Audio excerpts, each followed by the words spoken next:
Hello everyone and welcome along to your Sunday night edition of the TII podcast. My name is Craig Dennett and I'm your host this evening as we look back over what was a pretty comfortable 3-0 victory for Rangers against Dundee, and we start to delve into the new signings that Rangers had during the summer transfer window and the early impact they may well have had since that point. Joining me tonight to do all of that, we've got John Walker. How you doing, John? Awesome mate. Awesome after all it takes a 3-0 win against Dundee, and John is awesome. We're also joined by Ian Mitchell. How you doing, Ian? Very good, mate. Yeah, nice routine win back at Ibrox, so couldn't be happier at this point. Absolutely. There's plenty to get into around that, and obviously the new signings starting to make more and more of an impact as they come into the squad. They've finally moved all their IKEA furniture in. They've had all their trips to the furniture stores, and they're finally ready to play for us, which is great. John, first of all, back at Ibrox yesterday for the game, how enjoyable was that? I mean, it was good. It was good. I've seen lots of people complaining about certain things, but it's better than being at Hampden. That's the bar. I know it's quite a low bar, but simple pleasures and all that, being back at your own seat. So, it was good. It was good.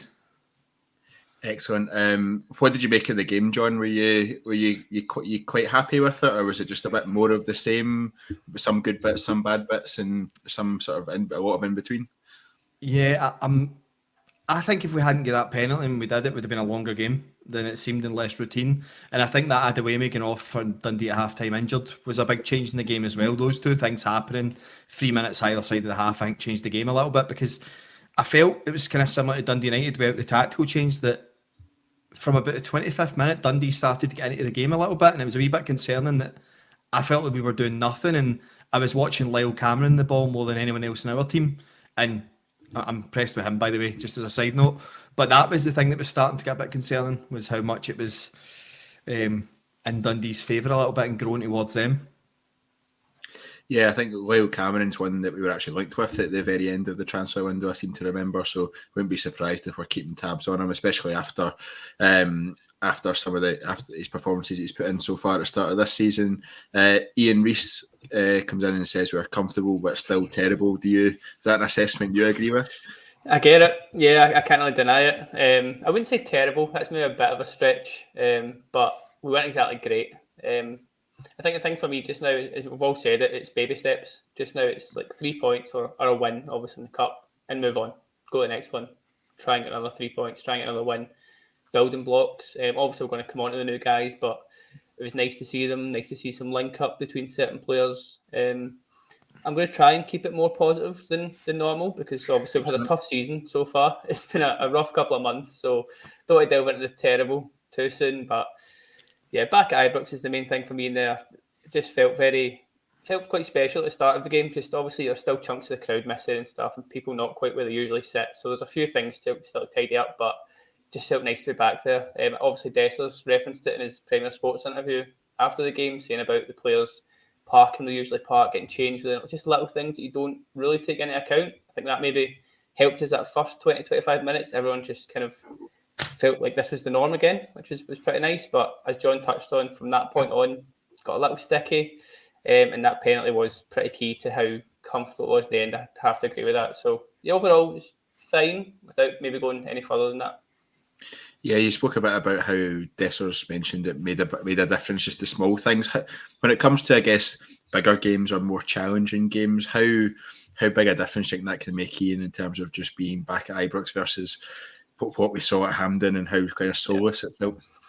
Yeah, soulless is a great word for it, to be honest. That European game, I'm convinced if that's Ibrox, we go through that round. Whether we go through another round is a different question, but I don't think Kiev beat us at Ibrox any day, to be honest. So there's a few moments like that. I think we're a bit lucky with the Hampden run in terms of the other games. Like, there was no other game that really challenged us much. I know Motherwell was a 1-0 kind of 2-1 was it? Sorry, sticky game, but it was quite comfortable fixtures on paper. So now that we're back at Ibrox, also a few more tricky games coming up starting next weekend. So we'll start to see the real difference at that point. John, it was another double for Cyril Dessers, 7 in total for the season so far. Those are the kind of games that he loves, isn't it? He always finds the back of the net in those games, and I saw quite a few people on social media saying oh well, we love Cyril Dessers now again because he scored 2 against Dundee, and loads of people are forgetting the fact that he's not turned up against Celtic and all of that sort of stuff. I think we almost need to accept that Cyril Dessers is I would almost describe him as like a Chris Boyd type striker for us, where he can score against everyone else. When it comes to the big games, we need something else. We just need someone a bit different, something that offers us something a bit of. I don't even know how to describe what it is we need, but it's something just a bit slightly better against those teams. What did you make of Dessers yesterday? And he scored his second goal in particular. It was cracking. I think the Boyd comparison's a fair one in the sense of not scoring against Celtic, but that was mainly because Chris Boyd was very rarely selected against Celtic under Walter-Smith. It was mainly Kenny Miller he went with one up top and then another midfielder in there. Boyd he just didn't really trust too often to get that opportunity. But Chris Boyd scores. Chris Boyd's get double figures against Celtic if he's playing in that team, getting the chances Dessers got. Dessers will score goals for fun for us. He just will. It'll just be whether or not he's scoring the goals that are critical to trophies and titles, and that as it stands, until he does that and changes that, it's not going to matter. Chris Boyd scored goals in title wins. Chris Boyd scored goals in cup finals. Chris Boyd decided trophies that came to Rangers. So as good as it was, as good as his second goal was phenomenal. Until he starts scoring critical goals, it doesn't matter to me. Like you said, we need somebody that's going to finish these chances against Celtic or win us trophies. Until he's scoring in finals, scoring in decisive Old Firms, he's still going to have this. Not love-hate, because I don't hate Cyril Dessers. I just think we need somebody better. I think that's where there's loads of corrections coming in from the comments there. So firstly, we know Cyril Dessers did score against Celtic and got us back into that game. What was the score in that game?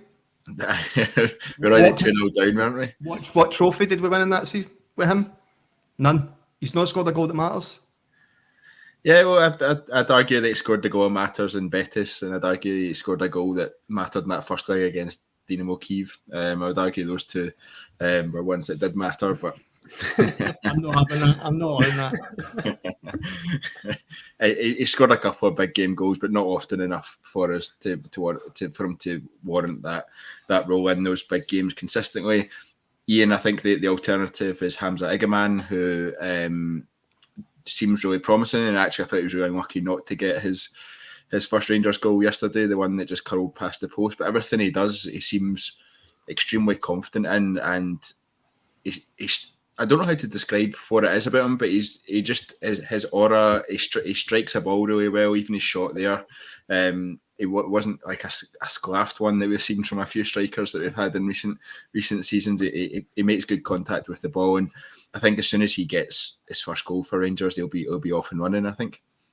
Yeah, you're starting to see what Clement was talking about a few weeks ago when he was saying he's doing good things with the ball in training. I know we all had a bit of a laugh thinking he was doing magic tricks with it or something, but you can tell he's a player. There's something in there that you want to see more of. I was a bit disappointed Jefte didn't start, but obviously I get it. We're still trying to bleed him in, giving him an extra 5, extra 10 minutes each game. So it makes sense. It's just the impatience in me and the not wanting to watch Dessers anymore.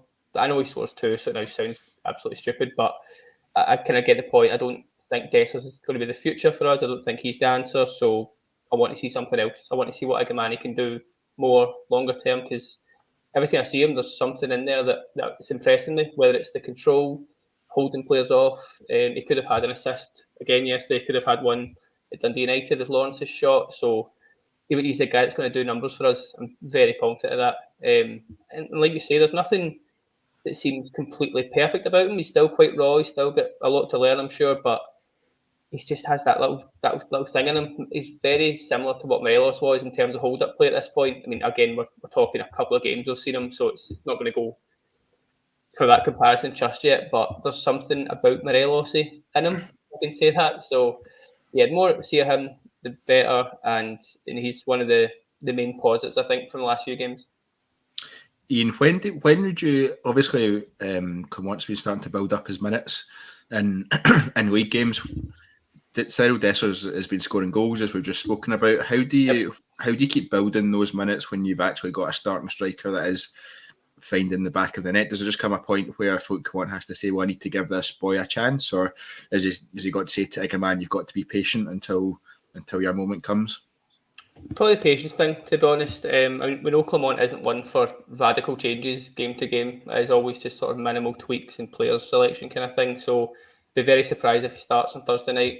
Be surprised if he starts against Hibs. But the fact is, Dessers does need rotated out here and there. It's what killed us at many stages last season. The fact we just had to play him 90 minutes back to back to back. Start of this season was the same problem. We know Danilo's situation and we just can't rely on him. So it's going to get to a point where it's Igamani and Dessers sort of sharing that role, I would think, and maybe it's game by game. You're probably going to, if you're Clement, look at fixture-wise, and like I say, Malmo is going to be Dessers, Hibs probably going to be Dessers, but there's a few games after that you can think, right, that should be a winnable game. Let's give Igamani the hour in that game and see what he can properly do, and if he's the one that starts scoring goals and making chances and linking up the play better, then suddenly it's his shirt to lose. It's the same sort of problem. Not problem, it's a good problem really, but it's the same situation at left back, because at the start of the season I was one of the ones saying, well, Ridvan's here, he's going to play and Jefte will be coming in, whereas at this point I think I've seen a lot of people say the same. Jefte should now be first choice for me. I don't think that's really a debate at this point. So if Igaman can come in, Igamani, whatever we're arguing that name is now, but if he can come in and become that main man, then that's a good problem for Clement.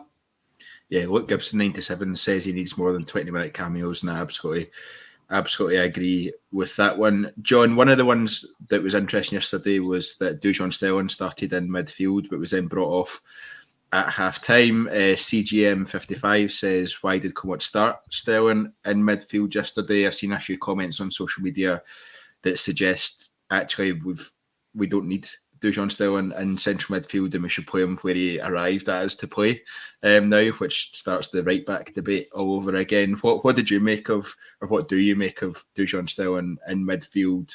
Is that something that probably works for certain games and not others? And should he be starting, I guess, elsewhere in the team? Dujon Stelling is a terrible midfielder. Yeah, I said this at the time. He completed 2 passes yesterday in that first half. 2 passes. He's not got any composure. He's not got a very good tight first touch. He's not good receiving on his back foot. He's not good receiving on his back foot to go forward. He's good running the outside and driving with pace. He's a right back or a left back, and that's it. He shouldn't be playing anywhere else. Maybe in a big European game, you could put him in a midfield free just to get moving about, or you could put him in the wings. But he is not a serious option in centre midfield when we need to dictate a game. He just isn't. That's why he came off at half time, because it was beyond dreadful watching him. And the game became comfortable because of that penalty decision, but also became comfortable because Diomande had a pretty good game and came on, linked up with Lawrence and Barron and Czerny, and it just kind of rolled on for there. Yeah, there's a few comments coming in, I think, reflecting the overall feeling of the Rangers support on this one. But it says, Owen James says Stelling should have been right back yesterday. JD says Stelling might be becoming disillusioned with how he's been utilised. And look, Gibson 97 saying Tavernier could have one leg and Stelling ain't getting in still. Iain, why do you think in a game like yesterday, I get the squads, and we'll come on to talk about how potentially the depth of the squad is looked to be getting a little bit better with who we had on the bench yesterday, but yep. I get that we're not in a position really at this stage of the season where we can risk resting players in a game like that, and still be confident of going through comfortably. A lot of people were saying, would James Tavernier start yesterday? He obviously did start, and he scored a penalty, got the assist for Dessers' goal, although I think that was probably a shot.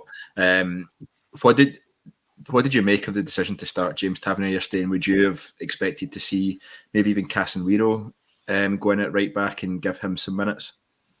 Possibly. I sort of touched on my point before about how I think the midweek game is going to be Tavernier, and Hibs, you'd imagine, is Tavernier as well, so maybe this was a chance to let him have an hour on the bench kind of thing. But to be fair, the game against that kind of opposition, with no actual disrespect to Dundee, just that kind of bottom half level team in SPL, that game does suit Tav. So I'm quite okay with Tav playing those games.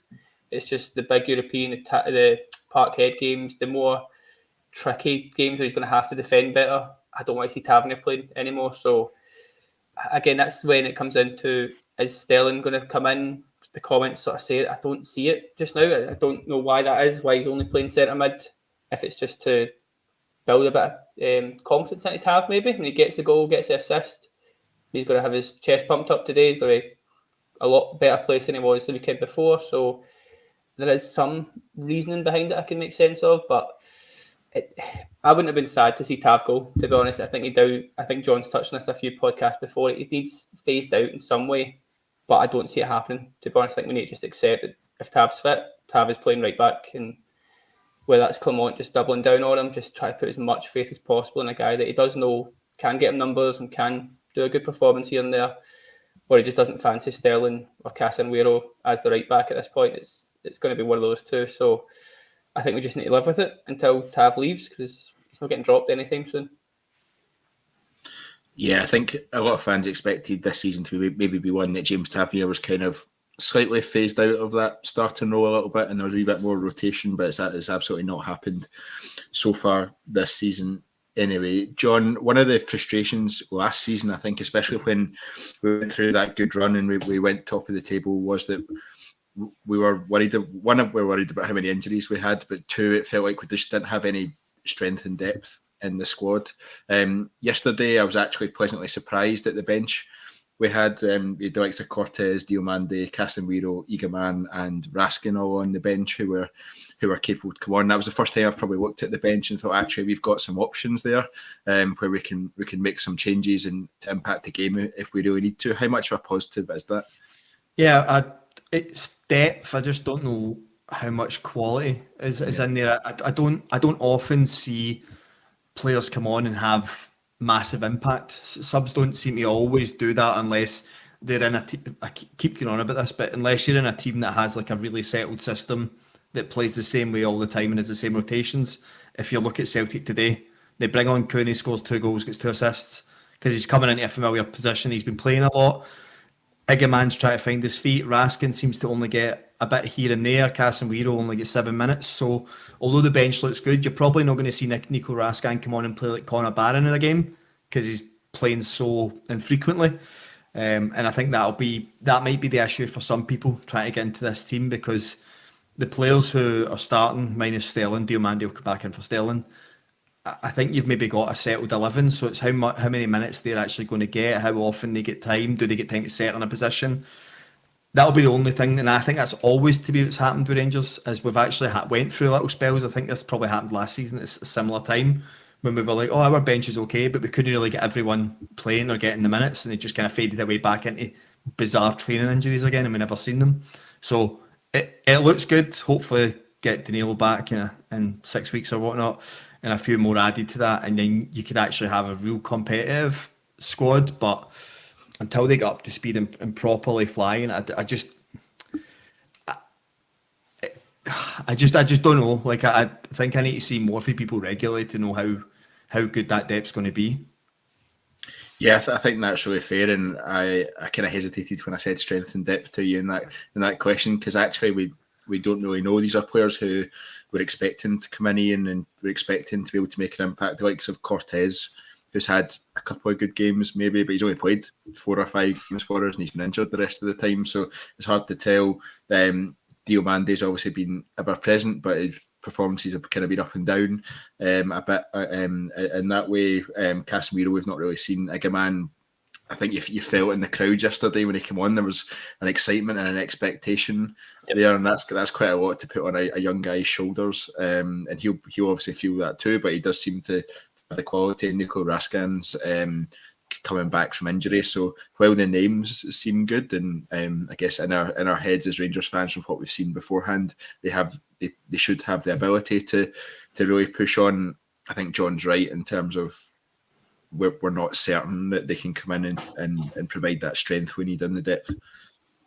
Yeah, no, it's a very solid point. I think part of that is again linked to what John was talking about. There's no settled system here. There's no settled side. Like that's the thing. Like we're playing 2-3 games a week, and none of us can pick what the starting 11 is going to be. We've brought in a guy to play number 10, and we've shoved him out left wing straight away. Like, I get the fact that Matondo's injured, Cortez is getting eased back in, but just straight away it just looks a bit lopsided. And I thought Badrami was fine yesterday. I don't think it was terrible. I don't think it was great. Obviously gets an assist, which is a bit of quality that you expect from a guy of that sort of profile. So a lot of positives in there, but I don't think he's going to be chuffed playing left wing. And then it just seems a bit, oh, we'll put him in there for this game, that'll do, sort of system, sort of thinking. Whereas I think I touched on this before last time I was on, but I want to see a settled 11 that we can all get behind and we can all sort of think, right, that's the starting 11 and player XYZ comes in if this guy's injured, if this guy's suspended, if this guy needs a rest. And I just don't see that happening anytime soon, just with the constant injuries and the constant sort of just way that we play more than anything.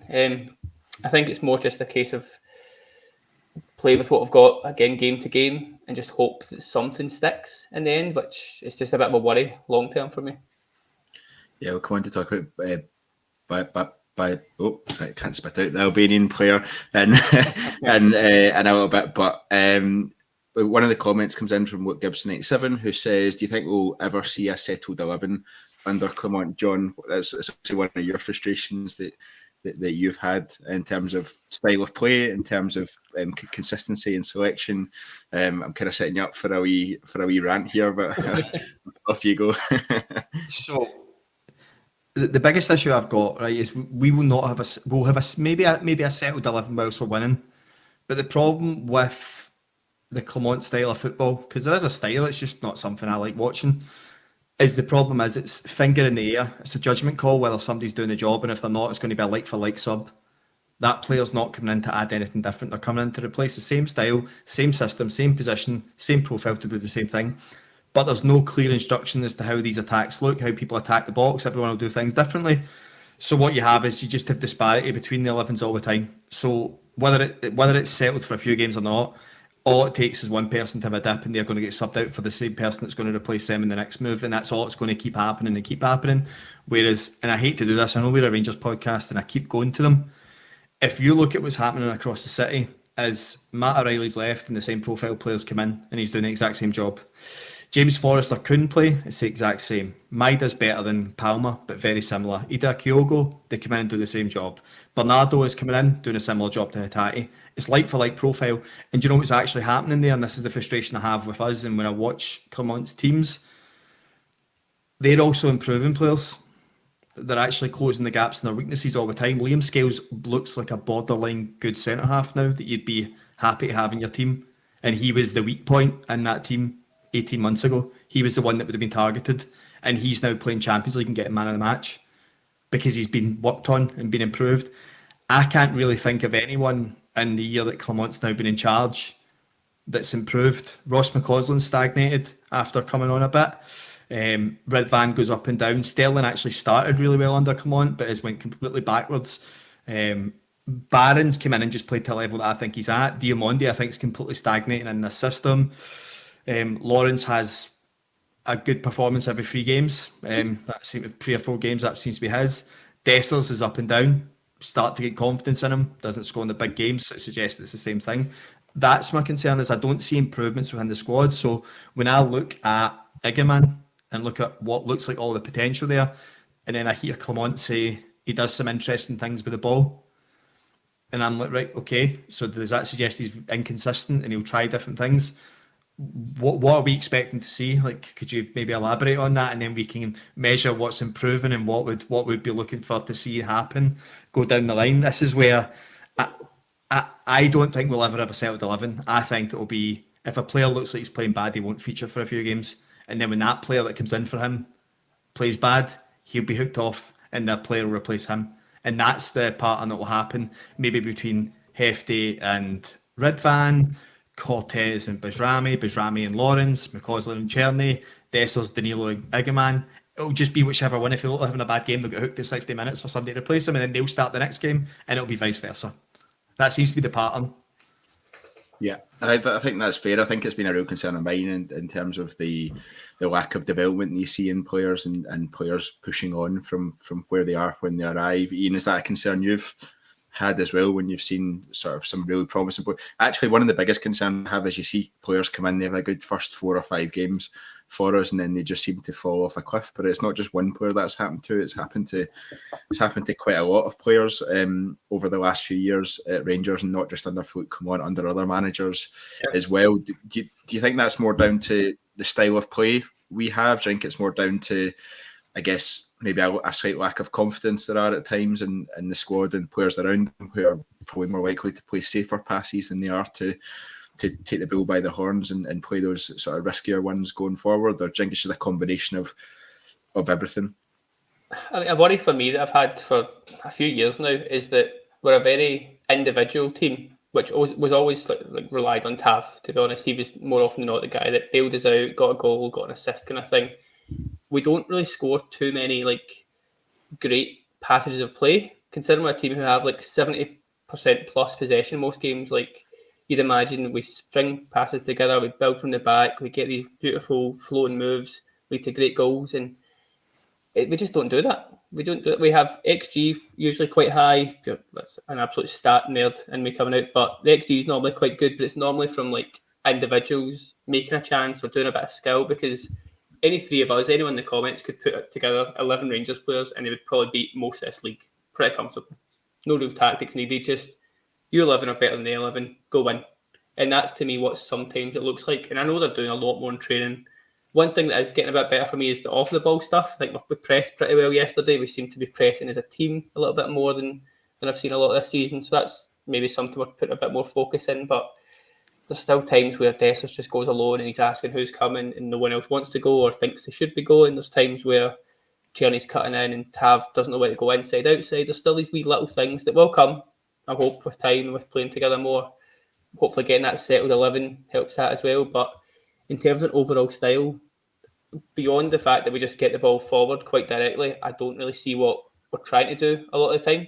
And it is just those individual moments, those bits of quality, bits of skill that would drag us through a little bit. And that might be harsh. And obviously we're talking after 3-0 win here, but it just touches on John's point at the start. At half time, I wasn't sitting there thinking, oh, this is great. This is strong performance, really good passes of play, really good movements here. Like, there's still a lot of negatives in there and things that just weren't clicking, weren't looking, wasn't passing the eye test kind of thing. And obviously we go 2-0 up. That's good. We get a third goal. You think, right, okay, let's get 4 and 5. Let's look like a proper team for once here. And just even towards the end, like I know we're 3-0 up, so players are going to try a little bit more individual stuff, a little more shots, but just very careless, very sloppy. Just a little sort of players fighting amongst themselves a little bit. Nothing extreme, but you saw Cortez get frustrated. He wasn't getting played in. You saw like a Manny not getting the ball quick enough. Coslin holding on it a little bit too much. Just these things that just don't look like a team who are together. There was me thinking you were going to try and be positive today. I know, you dragged me down. I lasted, 28 minutes there. I'm back to normal. But no, that's the thing. It's fine against Dundee because your individual players will pull you through and you'll be sound. It's your big games, again, your Parkhead, your Pataudry is obviously going to be coming up in the not too distant future. So that's going to be a tough game. And if we're not working as a team and making good progress as a team, I'm still going to be nervous going into these games.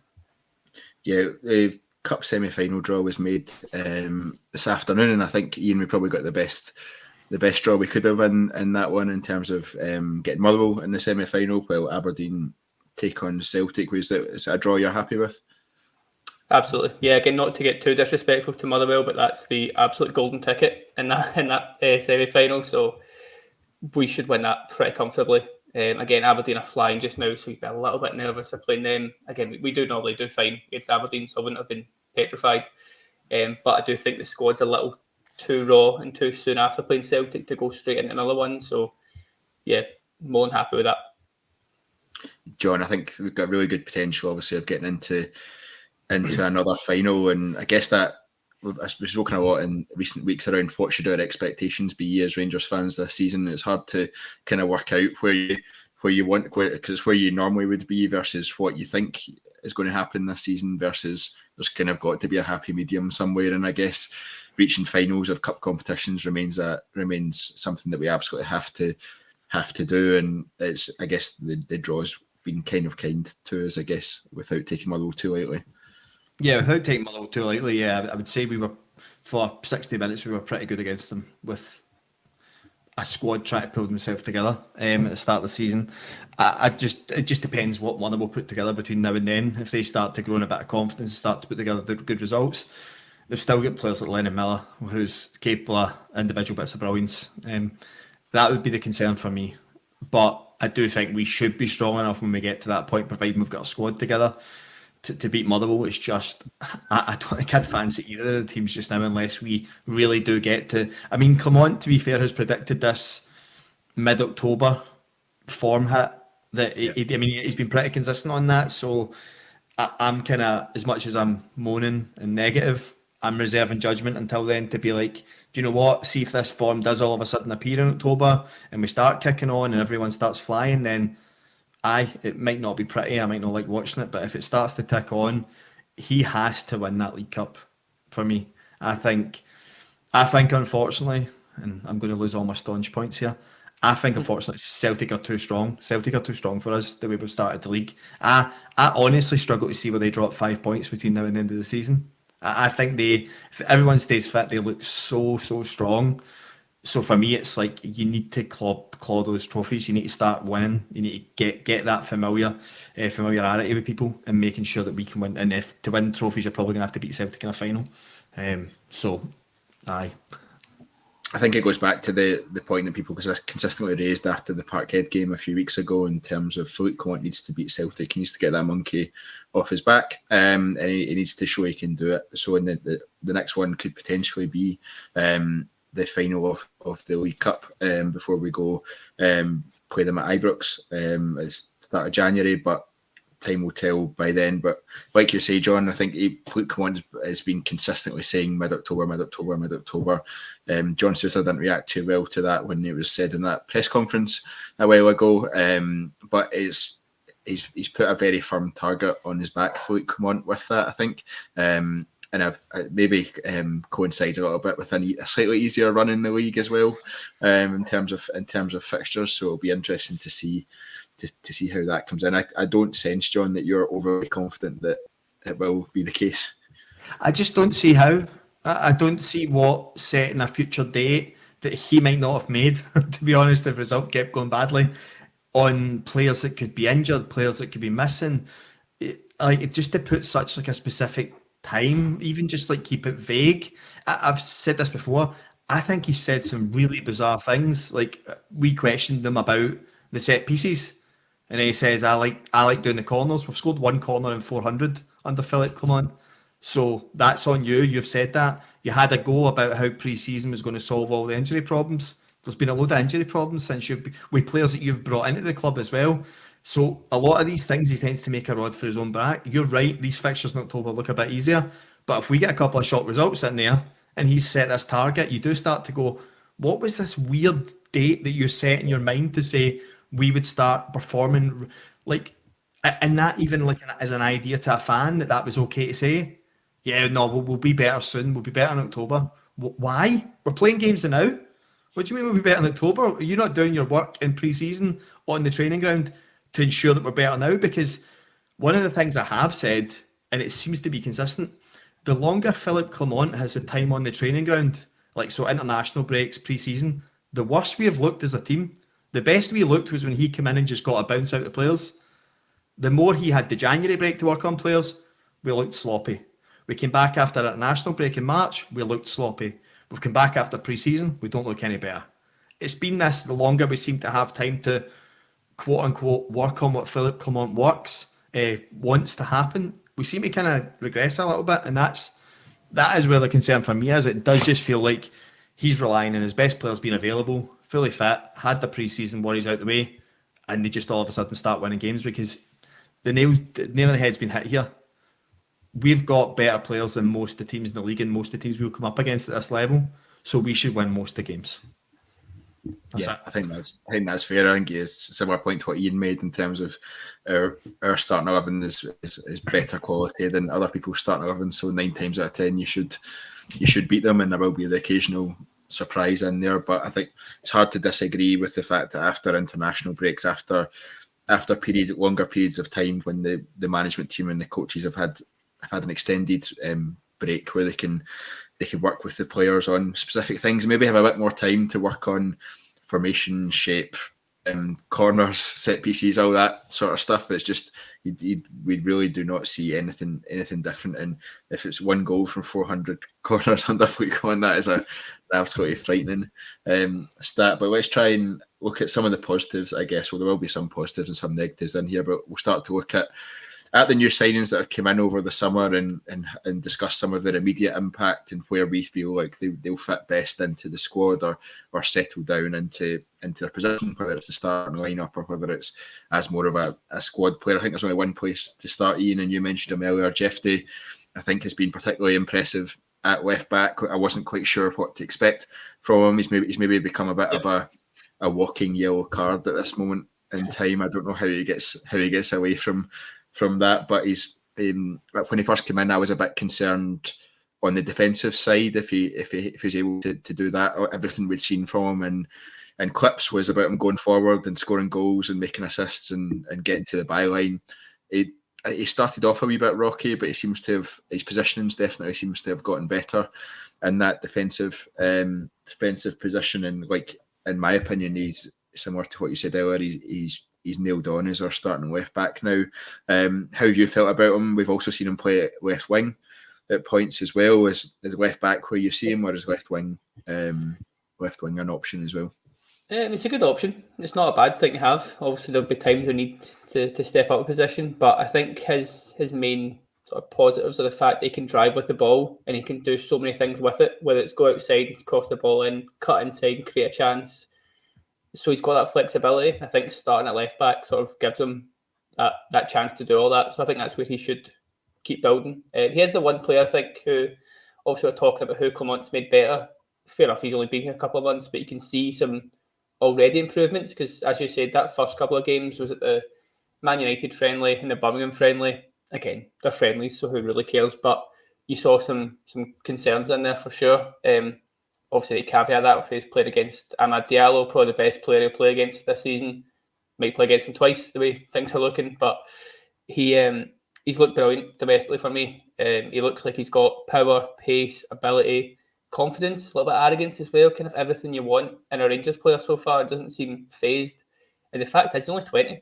He's a lot younger than some of the guys who we call young players, your McCauslins, your Lowrys kind of thing. So he's got a lot of potential in him, surely. So massive plus for me. Touched on it already. He's my starting left back at this point. I don't see why Redvan should come back in and take that slot off him, but it'll be good for him again to have that competition. It'll be good for him to maybe get a rest here and there as well, obviously. I think he's a massive loss on Thursday night. Obviously, he's got that red card, which, again, it was a ridiculous decision, but he's got that over him. So, big loss for Thursday night. But I think he's a guy that I can see a lot of promise in, and he's a guy that I think will just get better and better. So, it's for a wee change there. A lot of positives. I've not got really a negative thing to say about Jefte so far.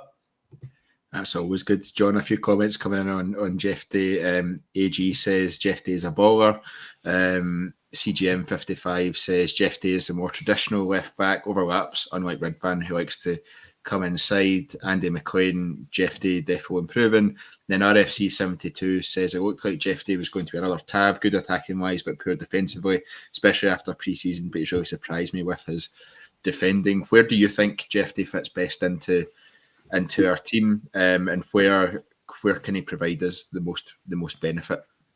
Yeah, I think he's the number one left back in the team. He's just got so much physicality with and without the ball. I was surprised as well with the first couple of pre-season games at how poor his defensive side was, because I had seen clips of him, albeit in lesser leagues, and he always looked pretty strong 1v1. Even when he got beat, he was quick to recover. I think what you've seen a lot of him yesterday was he's willing to do things on his own, which is what we've been crying out for ages, and it was the thing that Barisic always crippled us with. Barisic needed to be at full pelt overlapping Ryan Kent to really deliver anything. You couldn't give Barisic the ball and go and run past that right winger. Jefte's willing to do that all the time. Like, he's actually willing just to run down the touchline with the ball until he gets past somebody. He's willing to cut inside and drive in the way. Said that before, he's kind of like a poor man's Gareth Bale in that when he was playing left back. He's just willing to drive with the ball and get himself up the pitch. The comment about the overlapping, I think that's more the context of we've got Cortez and Bajrami playing those positions who are very comfortable going inside the pitch. But I do think that's something we'll get used to and something we'll see lots of. The only thing I would say is I think he's got good delivery, but I feel like it's always inconsistent. I feel like what he's trying to do is sometimes he's dinking the ball, sometimes he's drifting it back, but it's always in the same positions, and I would like just a wee bit more consistency as to how he's going to be hitting the same areas, because I always think if you're the one thing that Rangers were good at with Tav and Barisic under Gerrard was the deliveries tended to go to the same place pretty consistently. If it was byline, it was going to one place. If it was deeper, it was going to one place. And players knew how to attack those areas. And that's why we get so many goals and they get so many assists. Now it's kind of, you see players not willing to go and make that same run because like, is the ball going to come in? Is the ball going to go to this area? And it was the same with when McCausland and Cherny had the ball a couple of times. It's just getting that familiarity. But I think Jefte's going to be one that's going to be really fun to watch, I think, as long as he stays fit. See something just to jump in as well, another positive just while we're here.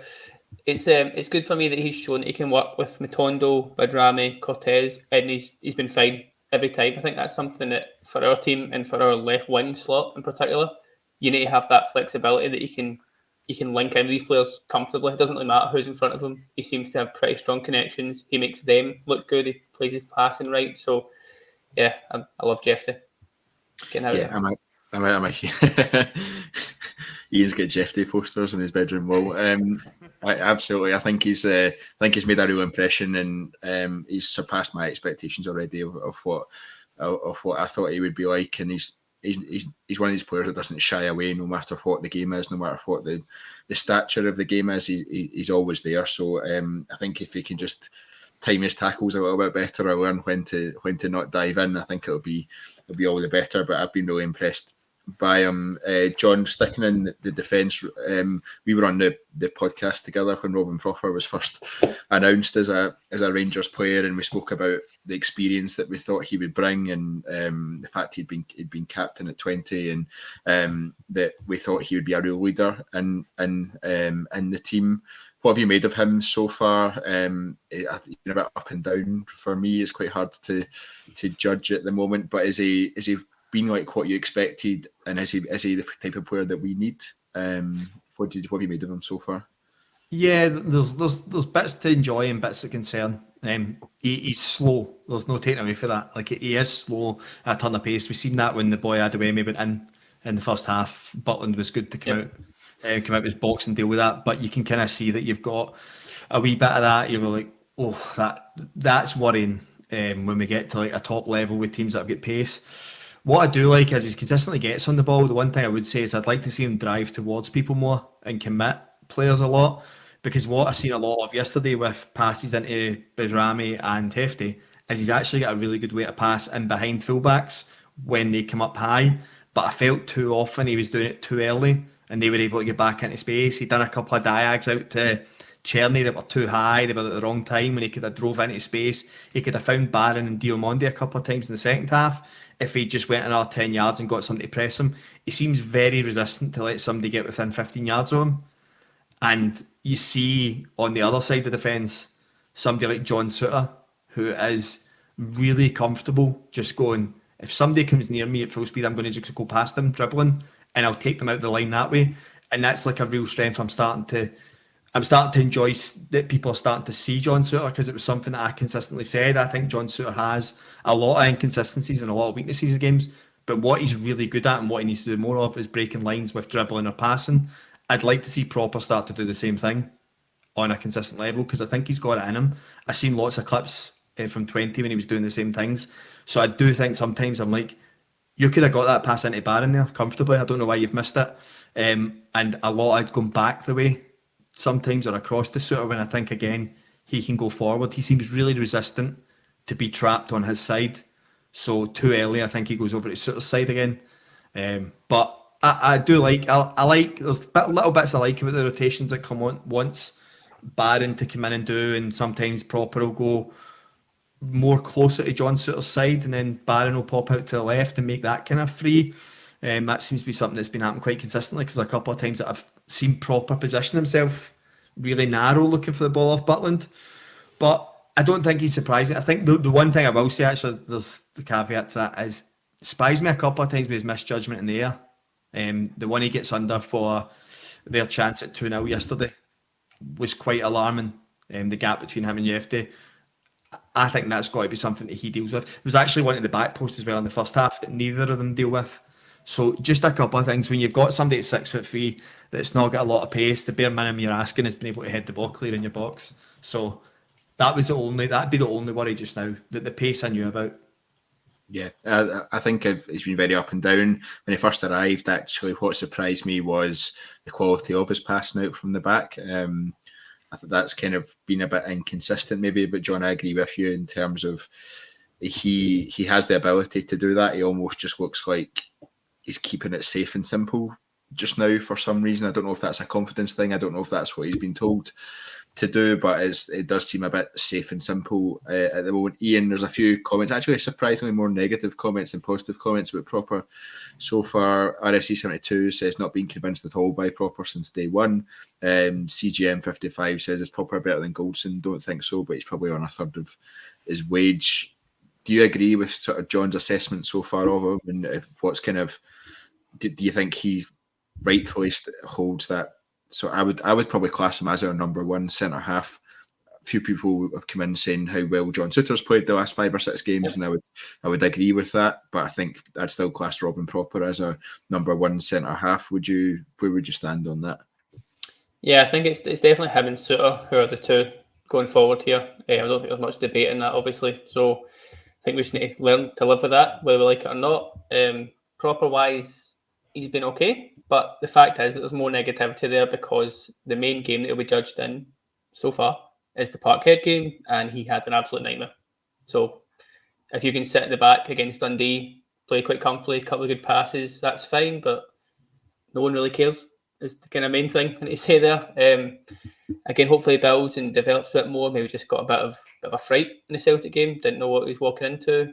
Obviously didn't help that none of his teammates had a good game, so he wasn't the only one, obviously. But the big game that we're going to judge him on, and the big games we're going to judge him on are Celtic and in Europe.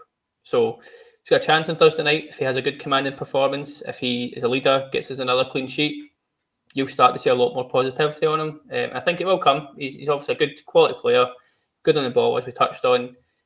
I'm sure he had like the best heading stats in the Dutch league last year, or like top 3 kind of thing. So I'm surprised as well that he's not quite as commanding in the air as I thought he'd be. I thought he would definitely help with the whole corners problem that we've touched on already. So still to see that come to fruition, but very early days. It's obviously difficult for a centre back to fix a reputation when you've had quite a bad game as he did. So hopefully it's the same as a lot of this squad, to be honest. It's baby steps, it's building blocks, it's have a good performance, make that another good performance.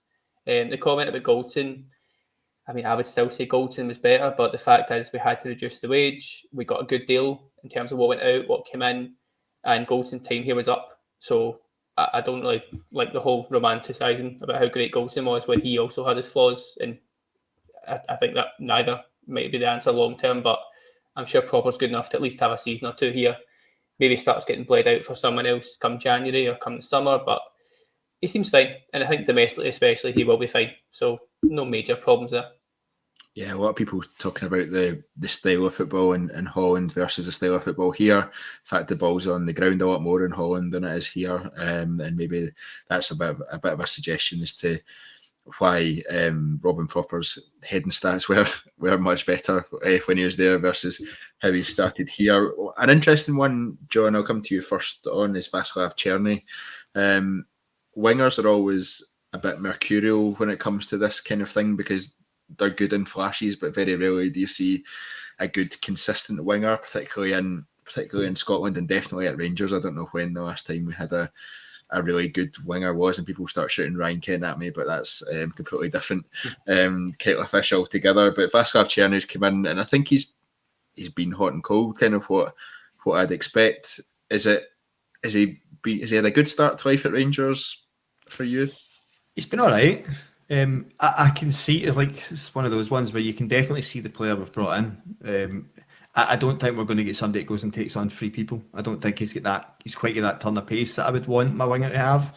But I do think he's been unlucky in that people will always look for numbers from wingers. And if you look at the chance yesterday in the second half that Diomande plays him in, and he plays one across the 6-yard box that Tav should bury, these are like the fine margins of being able to point to somebody that goes, oh, he's only got 1 goal and 1 assist. You go, yeah, but there's loads of context, there's loads of chances where he's created, where he's played people through. I think he's good. I like him. I think with more games with people like Diomande, I think when I look at his passing yesterday, a lot of the good combinations were in the period that Diomande was on the pitch, just before Černý got taken off. So I like that. I think you can see, God, going back to the same thing again, because we don't have a set style of play in the rotations we want to use, it's kind of reliant on players in each other's wavelength. And I think you're starting to actually see, for example, Tom Lawrence starts to look a wee bit more consistent and a wee bit better, because players like Chernley are probably more at his level, Diamondi's more at his level. Dessers can be up and down, but Dessers can sometimes hit that level. His link-up play can be decent at times. Bizrami coming in, same situation. Barron is a really good foil for people behind him. I think the more you see those types of players combining with Cherney, you start to see Cherney be more influential and be able to stay at the park more and get the ball in the final third. Right now, I still think he's picking up the ball a lot, far too far from goal. But I like him. I think it's going to be a bit of a slow burn because he missed pre-season, came into a team that wasn't exactly flying at the start. Maybe he'll be one of those players in Clement's October prediction that will win everyone over.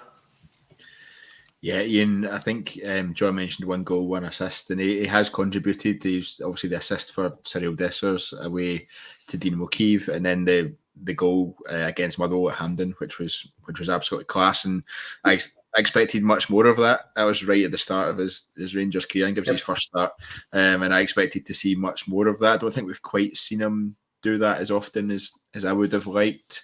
Have you been impressed by him so far?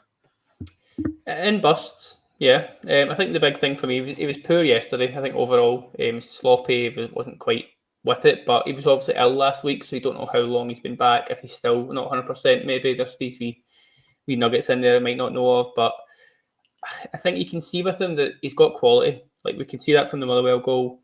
Got a good cross on him, wonderful technique. He can take a ball down brilliantly, which I think is quite a good skill for our club, our squad, because you don't really see that too often, but you just want a little bit more. I think we were all very excited when he came in, given the profile and given the first couple of glimpses we saw of him, and it's just not really kicked on at this point, but there's things we can do as a team to help him. Like John touched on it, Diomande helps him, just 2 clever footballers close together, linking up, it helps, whereas yesterday he was trying to bounce things off Sterling, and whether it was his fault or Sterling's, it just wasn't quite again, passing that eye test didn't look like it should, kind of thing.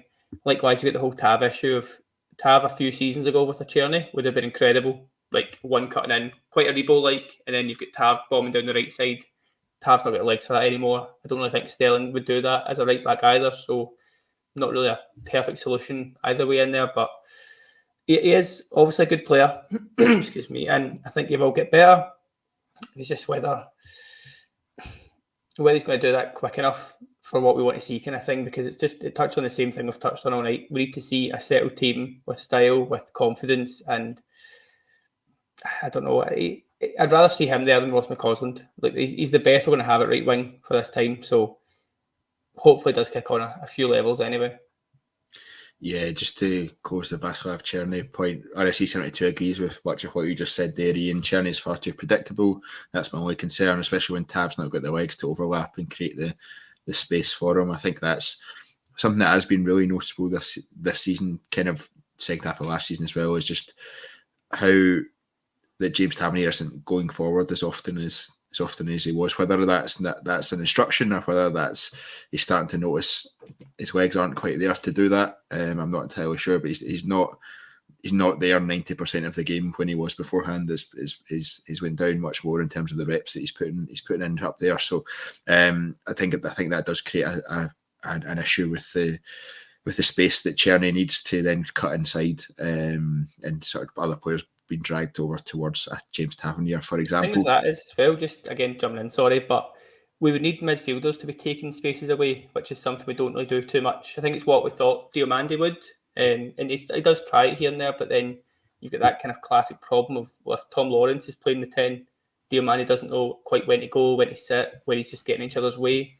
Once we sort of figure that out, and you kind of hope and pray that Bijrami is maybe the answer to that, a bit more technical than Lawrence, maybe can hopefully work with Černý a little bit better. There is possibilities that will get better in there, but until we start seeing that happen, whether that's October, November time, then hopefully we're all eating our words at that point.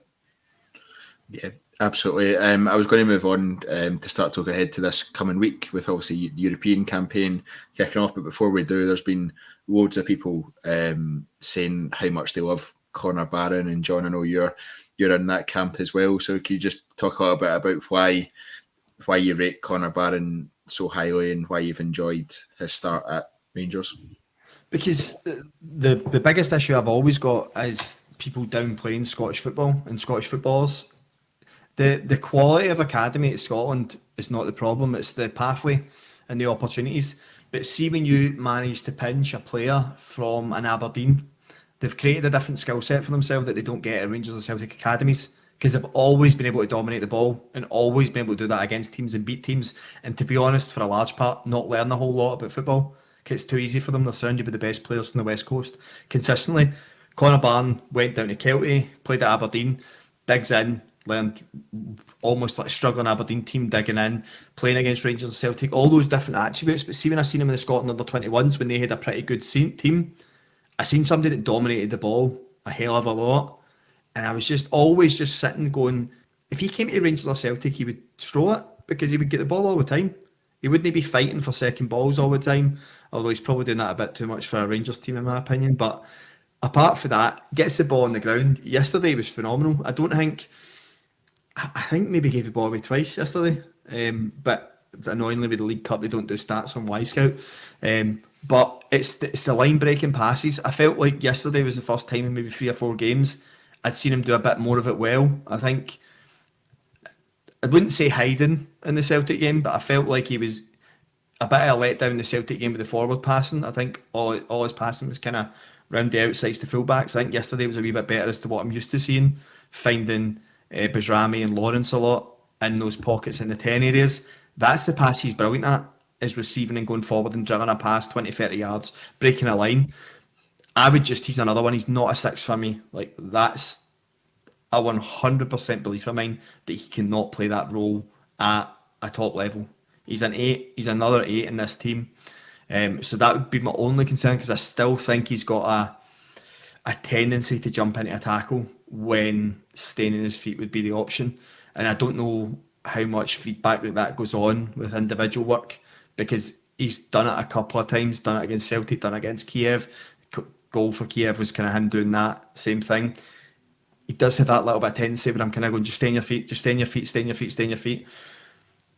But in games like Dundee yesterday, I think you kind of see the quality that Conor Barron's going to have, and I just think more of that dominating the game, being on the ball constantly. I think it was only maybe a 15-minute spell where he kind of dropped out a little bit and didn't get too much of the ball. But more often than not, all our moves that were ended up in attacking moments were kind of kicked off by him, getting the ball off Suter, playing it out wide. So no, I'm really impressed, and I think he's just somebody that's, I don't really know what his, I don't think he's got a ceiling. I think he's somebody that will play in Europe, will get better. The better Rangers players that come to the club, he'll get better. The better we play, he'll get better, and he'll go away with Scotland on a national duty now, and he'll play with better players there, and hopefully again just keep getting better. Yeah, fingers crossed. There's a point made earlier on in the comments. I've lost it, unfortunately, so apologies to who it was that said it, but definitely about having more of a Scottish spine in our squad and how big an impact that could have. And they spoke about the fact that Conor Barron allows us to start to see a glimpse of that. And Fluke Comont has said that having Scottish players in the team is an important part of him going forward. So hopefully we see more of the sort of top Scottish talent coming our way as well.